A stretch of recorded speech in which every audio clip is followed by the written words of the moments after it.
Pessoal, sejam muito bem-vindos a mais um episódio do Municipaliza Cast. Hoje um episódio especial, estamos aqui no 7º Senacop, participando desse grande evento de compras públicas a nível Brasil. E hoje vamos tratar de um tema muito importante que é sobre assessoramento jurídico. E para falar sobre esse tema, temos dois grandes nomes aqui, palestrantes, professores, advogados, renomados a nível de Brasil. O meu amigo Dr. Guilherme Carvalho, seja muito bem-vindo. Também o Dr. Luiz Guilherme Simões, seja muito bem-vindo. Parabéns, primeiramente, já adiantando pelo livro, o lançamento que foi feito hoje aqui no Senacop. Sejam muito bem-vindos ao Municipaliza Cast. Vou fazer a introdução de vocês aqui e deixar uma mensagem já inicial sobre o nosso podcast. Muito obrigado pela atenção, Elton. Para nós é sempre uma satisfação estar em Campo Grande. O Municipaliza Cast tem sido muito bem avaliado, eu tenho escutado boas referências, embora talvez nunca tenha te passado sobre isso, e é um podcast que tem cada vez mais divulgado ideias interessantes sobre um tema que pouca gente aborda, que são as contratações públicas no âmbito municipal.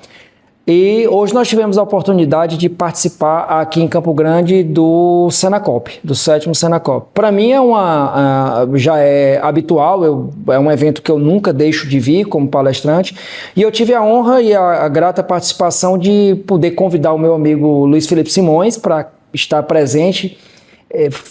Imagino que muito mais do que o esperado, foi um sucesso, todos aqui estavam nos corredores elogiando a participação do Luiz.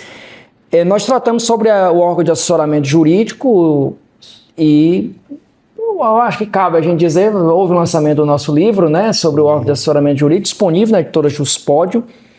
É um livro que a gente tenta trazer alguns pontos mais específicos sobre o órgão de assessoramento jurídico, que é um tema bem polêmico, né, sobretudo na nova lei. Eu vou deixar um pouco o Luiz tratar sobre isso.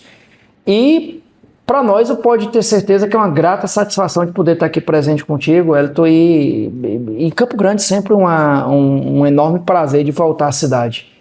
E eu acho que o Luiz pode discorrer melhor sobre essa proposta, essa ideia do livro. Eu acho que ele tem mais capacidade, gabarito disso aí. O Luiz é um cara do TCU, é um cara que é responsável pelos informativos de jurisprudência do TCU.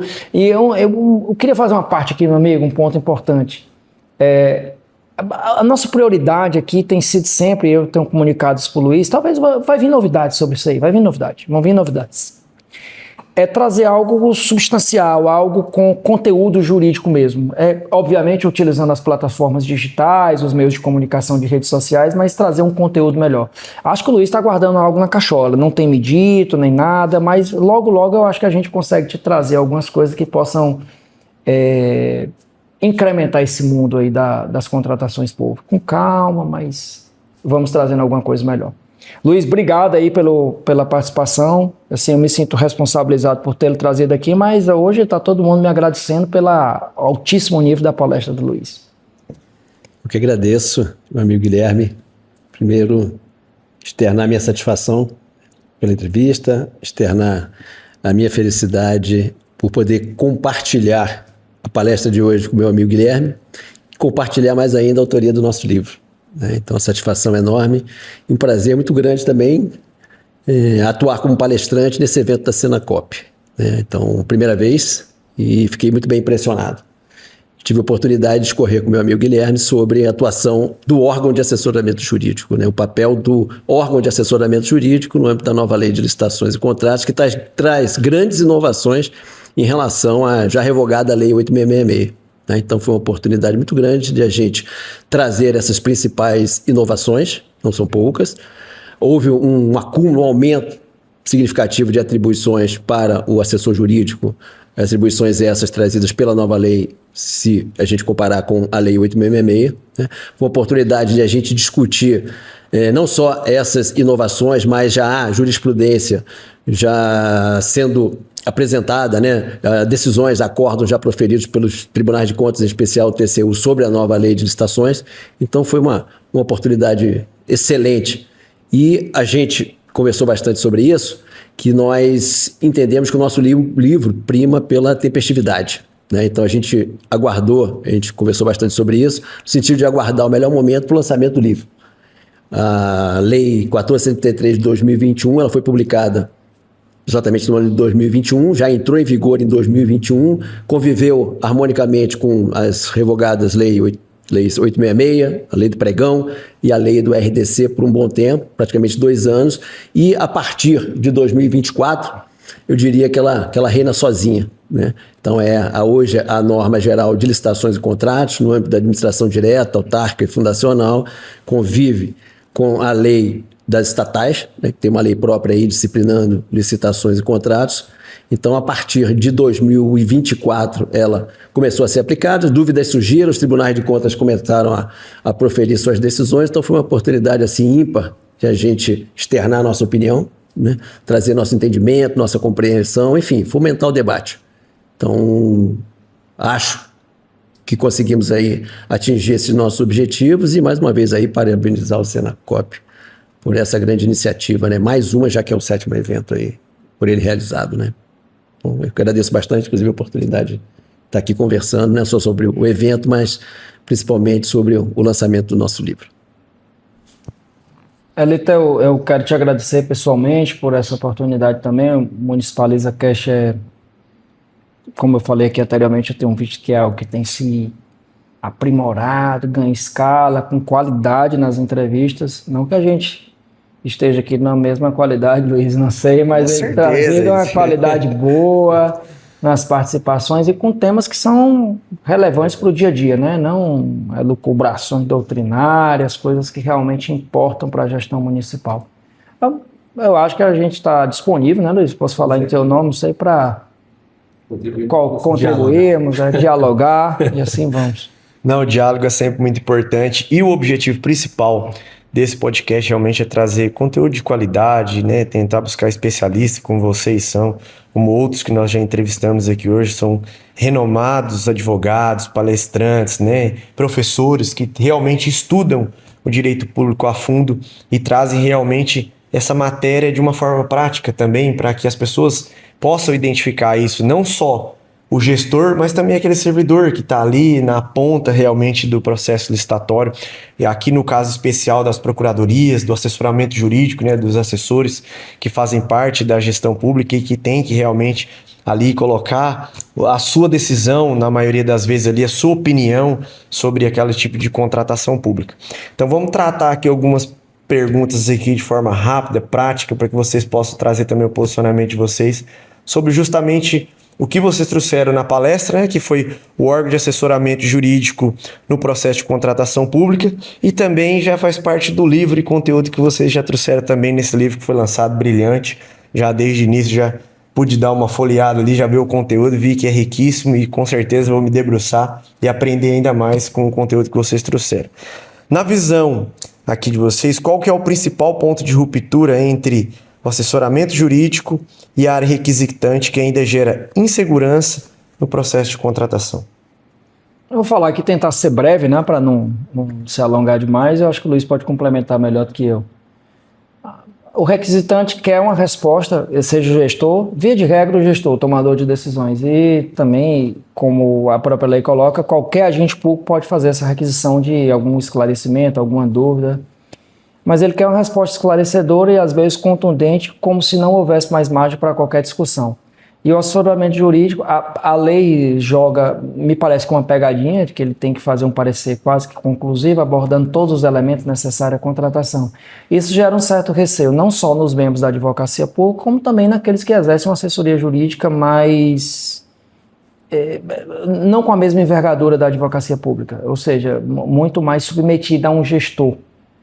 Muito mais submetida à tomada de decisões de um gestor.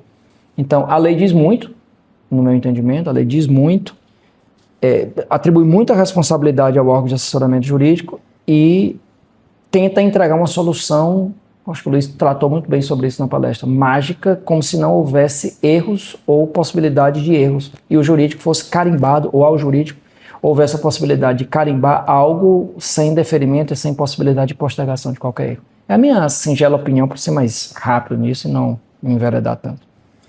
Eu particularmente assim, vejo o órgão de assessoramento jurídico como um parceiro da administração, né?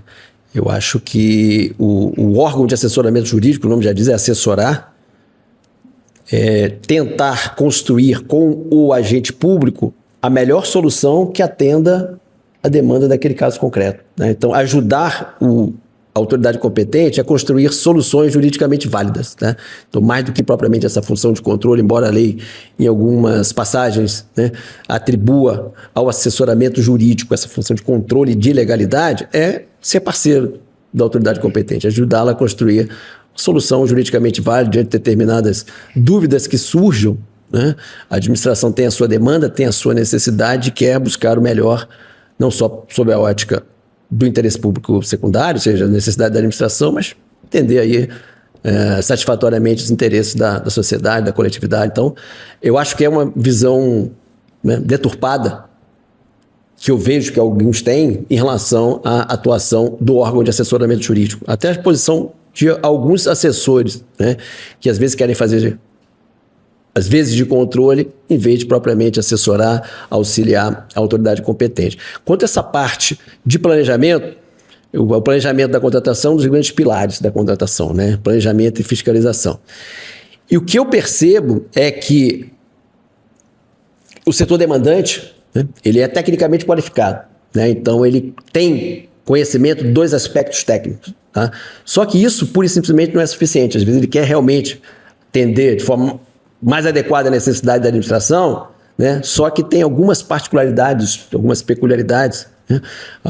Algum tipo de conhecimento que foge à alçada desses setores técnicos. Às vezes eles querem buscar o melhor, eu vou indicar o produto da marca tal, né? Então precisa desse apoio do assessor jurídico, que tem esse conhecimento jurídico, né? Ele entende a necessidade, preocupação do técnico em tentar contratar aquilo que melhor atenda a necessidade da administração, mas, por outro lado, ele se atém a esses aspectos jurídicos. Tudo bem, você quer efetivamente associar a uma demanda, um objeto, atributos de ordem técnica? Isso é possível, mas tem que ser justificativa, tem que ter motivação. Então, o que está faltando no seu processo aqui, né, na sua instrução, é justamente esse embasamento jurídico. Então, você precisa justificar, precisa motivar o porquê de um produto estar associado a uma determinada marca. É uma exigência de habilitação, preocupação com a exigência de habilitação, no sentido de se contratar, né, pessoas jurídicas idôneas, né, que, no final das contas, aí venham a atender satisfatoriamente a necessidade da administração. Então, ele se preocupa em buscar aferir parte técnica, qualificação econômico-financeira, regularidade fiscal. Então, principalmente no que tange à qualificação técnica, algumas exigências são feitas, só que essas exigências elas têm que ter um amparo legal, né? Então, o que a gente percebe muito são exigências de habilitação sendo feitas sem esse respaldo legal. E aí entra a figura do jurídico para justamente fazer esse contraponto, né? Ou seja, auxiliar, ajudar para que esse planejamento seja o mais adequado sob o enfoque técnico, mas também não deixe de atentar para esses aspectos jurídicos. Então, acho que essa parceria é muito importante, o setor técnico com a assessoria jurídica. Bacana essa situação aí que o senhor já explanou bastante aqui, que eu acho que é a grande dificuldade, eu acho que hoje dos assessores jurídicos realmente identificarem essa parte, principalmente no planejamento.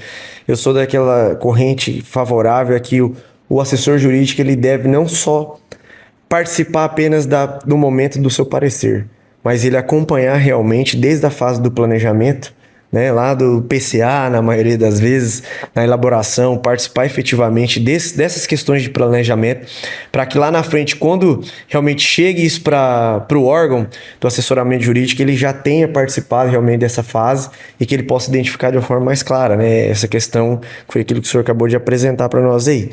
Uma pergunta que é muito importante aqui, que eu acho que a maioria das pessoas querem saber, principalmente os assessores jurídicos, quais são os limites e responsabilidades do órgão público, na verdade, nessa questão voltada para o órgão jurídico, né? Então, o jurídico nesse ponto aqui, qual que é o limite que ele tem de responsabilidade? Eu vi vocês falando isso muito na palestra lá hoje, sobre a responsabilidade do gestor, sobre a responsabilidade do servidor público e também nesse ponto específico do órgão de assessoramento. Como que é os limites disso? Eu vou tentar ser breve para poder não ficar extenso o podcast, mas isso aí é um tema que renderia 2 horas no mínimo, 3, 4, 5.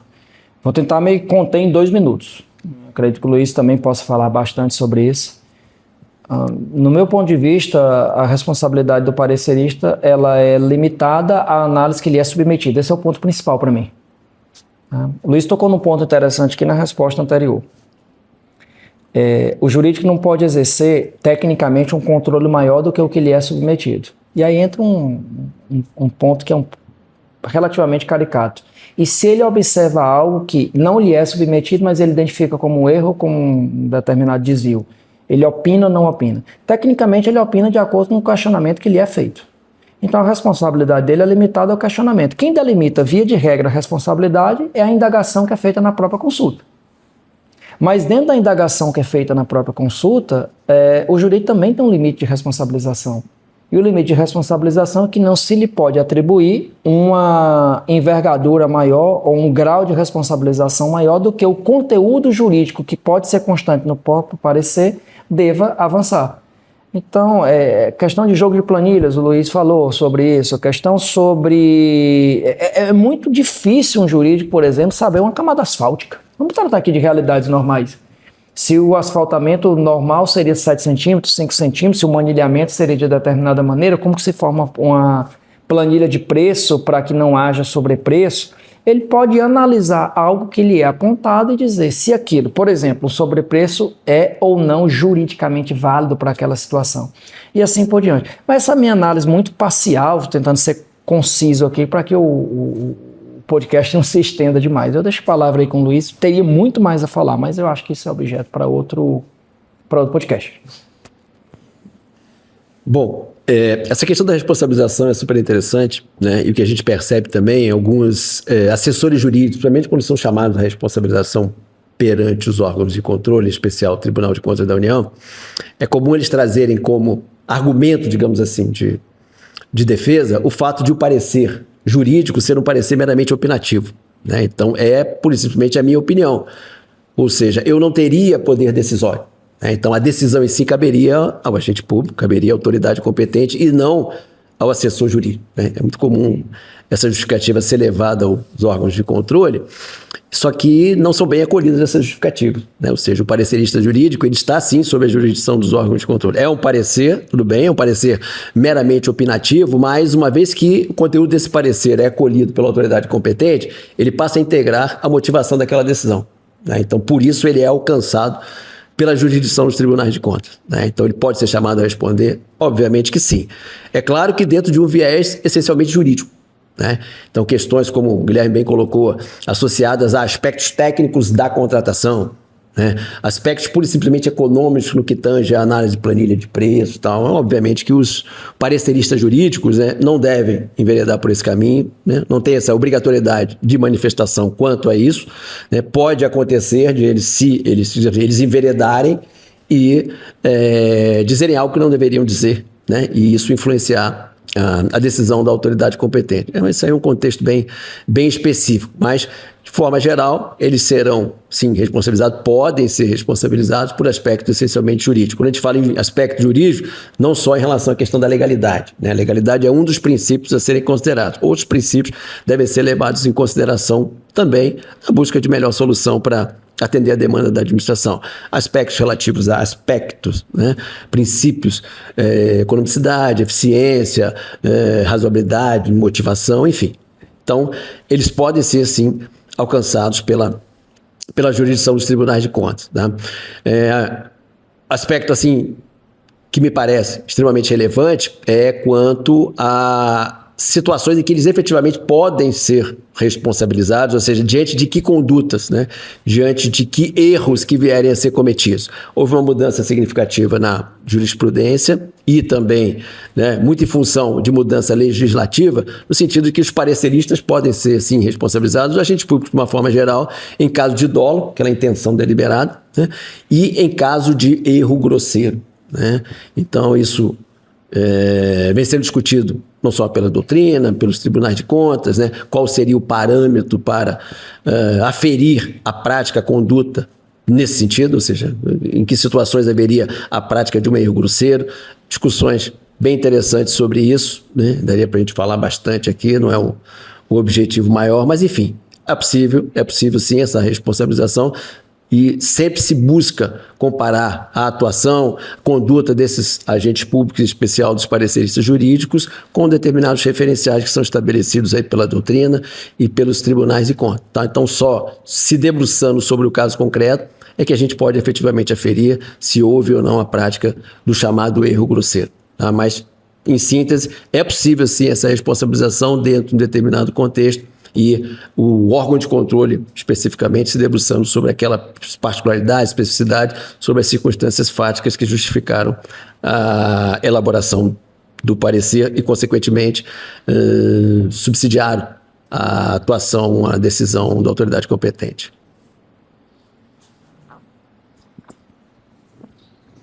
Última pergunta aqui para encerrar e de forma breve. Você tratou, principalmente na sua palestra, sobre as decisões recentes do Supremo Tribunal Federal.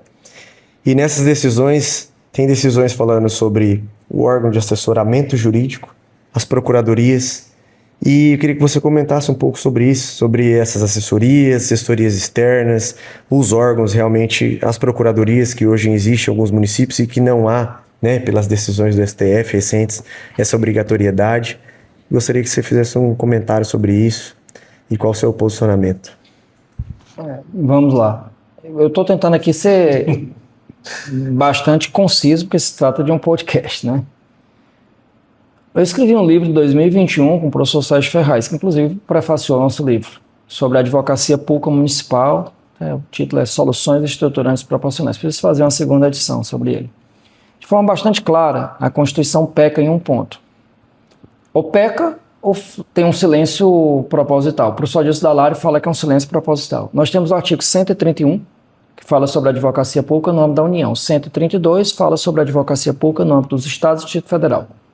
E o 133, se vocês fossem seguir uma cadeia lógica, falaria sobre a advocacia pública no âmbito municipal. Acontece que no 133 já se fala sobre a advocacia privada. É o nosso estatuto, né, a nossa matriz principiológica constitucional. Então há um vácuo dentro da Constituição Federal sobre a advocacia pública municipal. Isso não significa dizer que os municípios não sejam obrigados ou não estejam proibidos, melhor dizendo, a criarem procuradorias. Tanto que a Procuradoria do Estado de São Paulo, do município de São Paulo, existe até concomitantemente, até antes da Procuradoria do Estado de São Paulo, ou ali pelo mesmo tempo.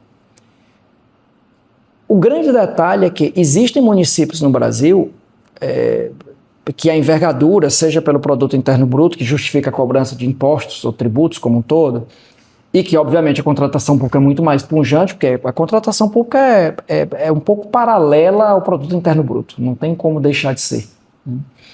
Que são muito maiores que vários estados. Isso não é uma exceção. Não estou falando de Campinas, Guarulhos, essas realidades de municípios tão grandes que claramente suplantam PIBs de 2, 3 estados.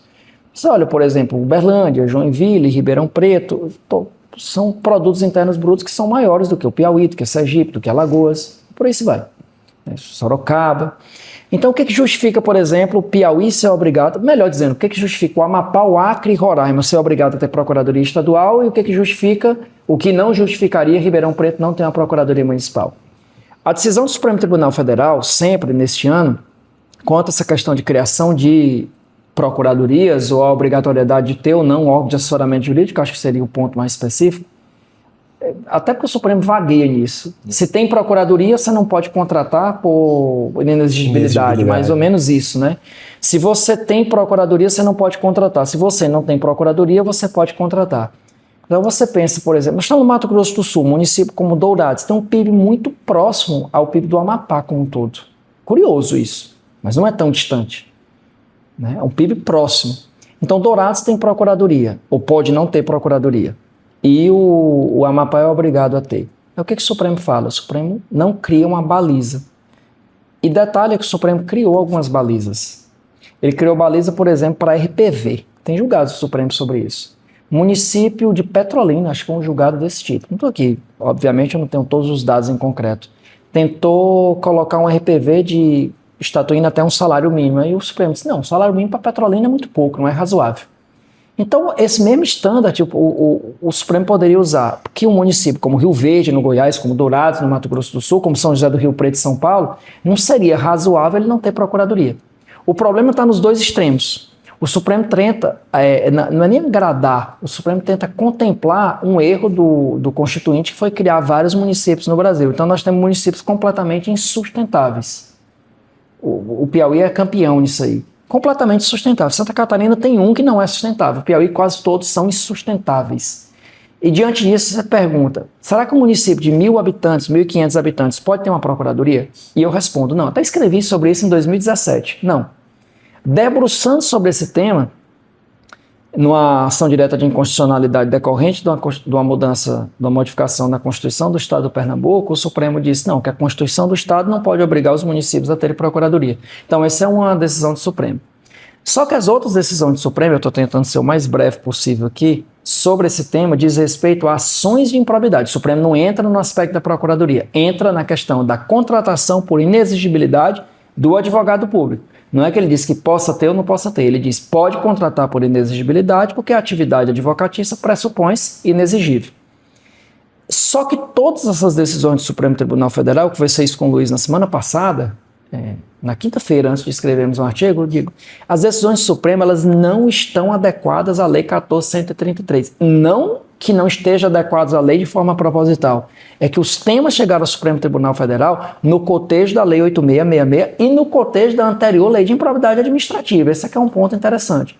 Então, há uma caixa de surpresas quanto ao posicionamento do Supremo Tribunal Federal quando essa matéria chegar ao Supremo Tribunal Federal já no contexto da Lei 14.133. Aí é outra história. Por quê? Porque o órgão de assessoramento jurídico na Lei 14.133 tem outra roupagem, tem outra envergadura.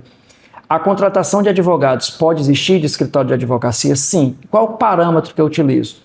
Veja lá, essa é uma opinião minha, tento criar alguns estándares. Esse do RPV é um bom. O outro tem no Estatuto da Cidade, que municípios de acima de 20 mil habitantes são obrigados a criar um plano diretor.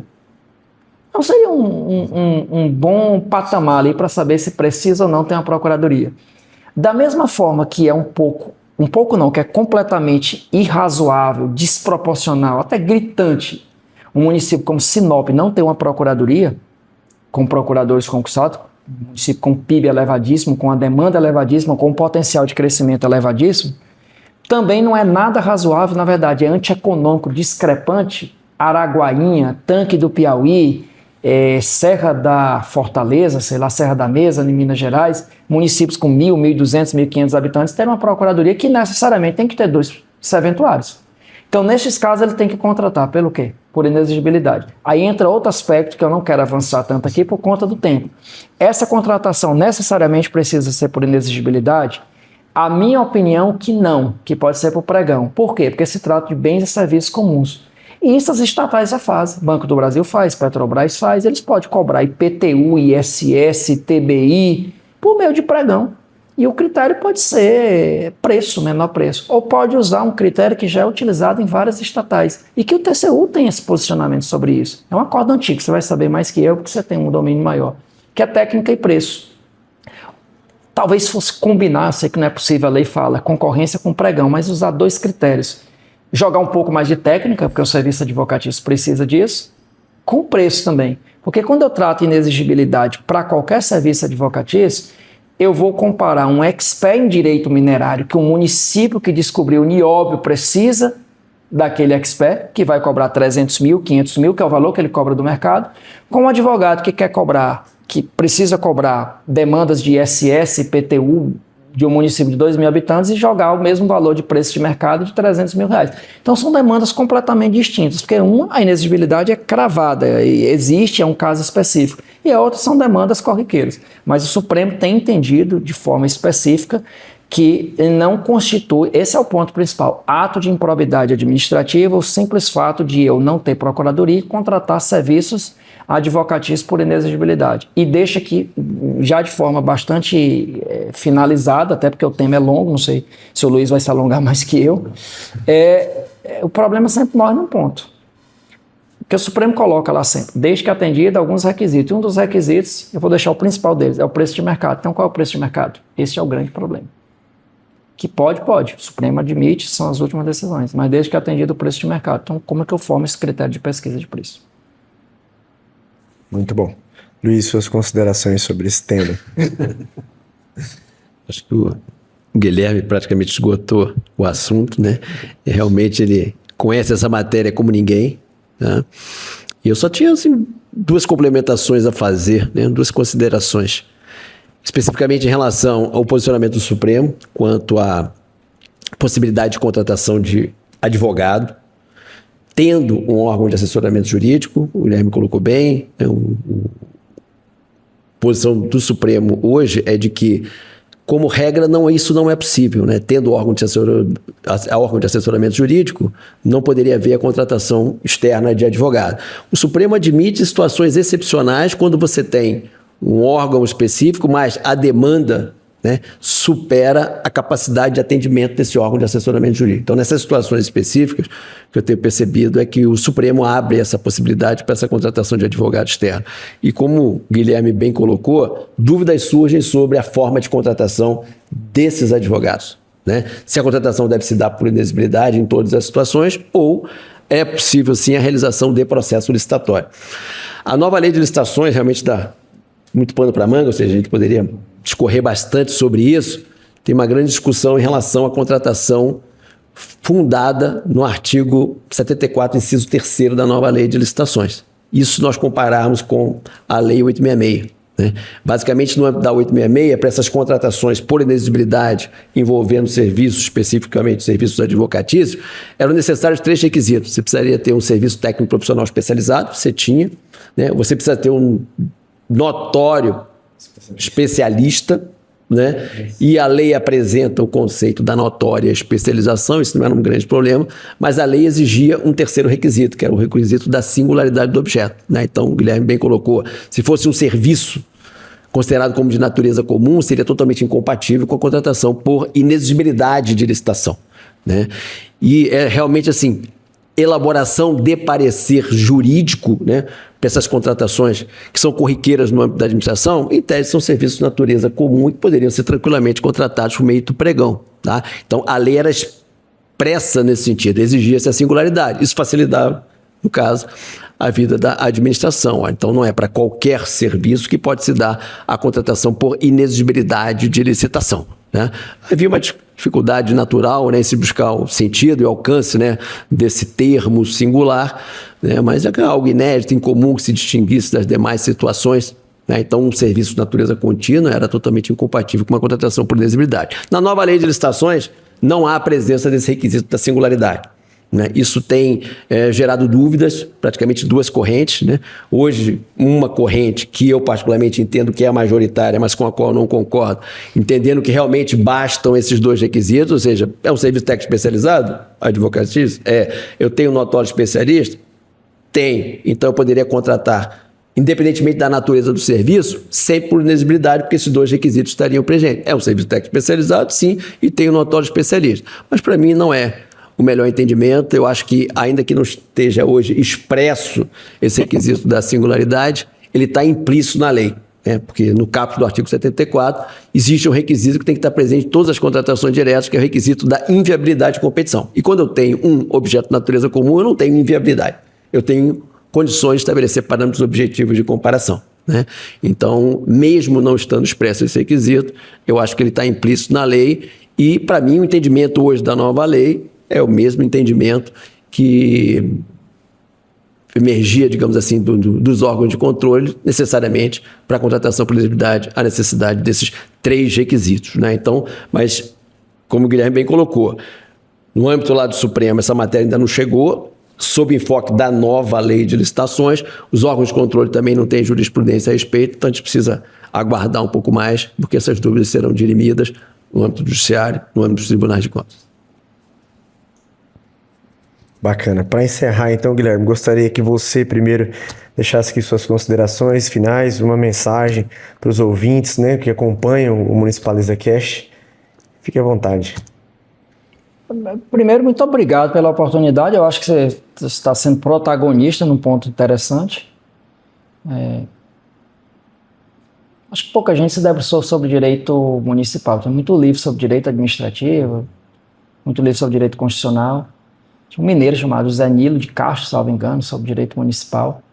Não existe assim um livro sobre licitações municipais, sobre aspectos controvertidos do direito imobiliário nos municípios. E nós temos verdadeiras locomotivas no país, crescendo demais. Estamos aqui no Mato Grosso do Sul. Então, ontem eu fui conversando com o Luiz isso no táxi, e ele se surpreendeu com alguns dados, né, que eu vou falando assim sempre sobre indústria de etanol de milho, alguma outra coisa que chega. Então, incisivamente, no município, a realidade do município muda drasticamente. E nós somos moldados primeiro, observar o que a União coloca. O Tribunal de Contas da União tenta direcionar, com todo respeito ao Luiz aqui, que é do Tribunal de Contas da União, direcionar toda a contratação pública do Brasil. E as especificidades dos municípios são mais delicadas. Então, se jogar dentro de uma mesma cesta, todos esses aspectos são substancialmente complicados. A mensagem que eu deixo, não sei se é possível deixar a mensagem, esse aqui é o ponto, é que parabéns pela iniciativa do Municipaliza Cast. Acho que você tem que trazer temas específicos, não só sobre contratação pública, mas como direito urbanístico, sobre direito imobiliário dentro da administração pública, alguns aspectos sobre direito tributário, que eu acho que você pode entrar também.